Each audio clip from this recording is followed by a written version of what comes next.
بسم الله الرحمن الرحیم. د مټې په 7/1/2019 باندې یو ناوارث لاش موږ ته ملاو شو. یو زنانه د عمر تقریبا 23 سال هغه ډېر بروټلی مړه شوې او بیا په یو بوجۍ کې بنده کړې وه او د کرنل غفار صاحب د کور سره خوا کې هلته کې غورځولې وه جلاله کې. ناش چې موږ ته ملاو شو هغه موږ به طور چیلنج واغسته ځکه چې هغه ډېر بروټلی دغه ډیث شوی. هغې کې موږ تفتیش شروع کړو.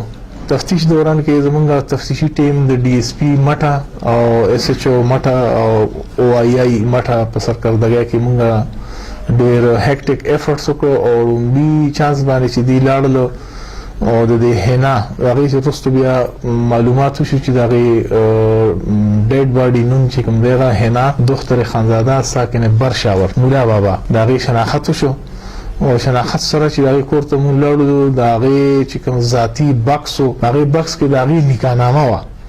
بیا د پلار نه تفتیشي ټیم تپوس وکړو چې یو دا واده کړې وه. هغه ویل چې نه دا خو واده کړې نه وه. نکاحنامه چې موږ وکتله په هغې کې عطاالله نومې هلک سره د دې حنا بیبي واده شوی او په هغې کې 2 ګواهان وو. د یو ګواه نوم سید نواب او د دویم ګواه نوم شیرعلي و. موږ چې په لومړي ځل باندې معلومات وکړو چې یاره دا خاوند د لومړي معلومات وکړو. موږ د عطاالله چې معلومات وکړو نو عطاالله زموږ پولیسواله او د مدین په تاڼه کې و. عطاالله سره چې موږ رابطه وشوه تفتیشي ټیم ترې نه تپوس وکړو چې یاره تاسو دغه شانتې تا نکاح کړی دی. هغه خو اول نه انکاري و. بیا لیټ رانې ومنله چې بالکل ما د جینۍ سره نکاح کړې ده. خو زه بیا وروسته د دې نه نه یم خبر چې وروسته څه چل شوی دی. بهرحال هغې نه 3-4 منټ بعد زموږ هغه سپایي عطاالله ولګېده او هغه ځان په مری باندې په کلاشنکوف سرکاري کلاشنکوف باندې مدین تاڼه کې ځان وویشته. نو هغه خو ډېر کریټیکلی انجرډ دی او سره دست ما خلک چې لیډ ریډینګ هسپتال کې داخل دي. زموږ پولیس ګارد سره موجود دی او خودکشي اقدام یې وکړو چونکې هغه خو زموږ د لاسو نه ووتو. بیا تفتیش رخ موږ د بل سایډ ته بدل کړو او د نکاحنامې چې کوم ګواهانو شیرعلي او سید نواب په هغې کې سید نواب نومې هلک موږ راونیسو او سید نواب نومې هلک ټوټلي د هغې بلایند مرډر کیس ټوله کیسه یې موږ ته وکړله او هغه الله تعالی ټریس کړو.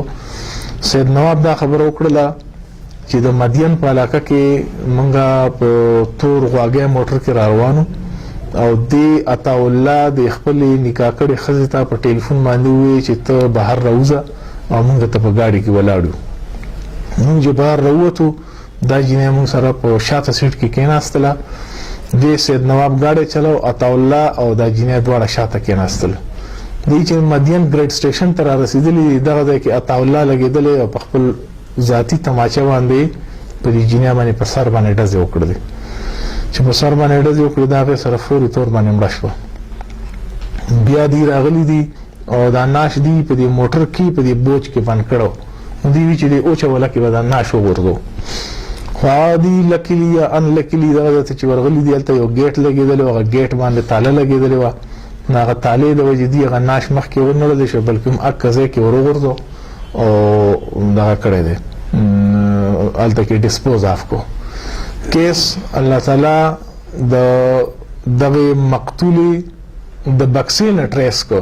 302 چرته هم نه پاتې کېږي.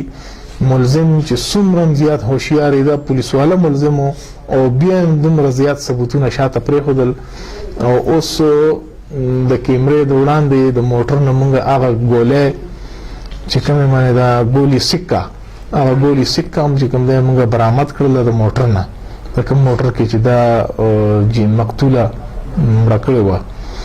نو کیس د خیر سره ټریس شو. په دې کې ملزمان هم گرفتار شو بلکې هغه یو خو زخمی دی هغه خو گرفتار دی زموږ ګارد سره دی. قانون د ټولو دپاره یو دی که پولیسواله دی که سیول دی. 302 ډېره لویه خبره ده. 302 کړې ده که پولیسواله دی که هر څوک دی موږ سره انډر اریسټ دی.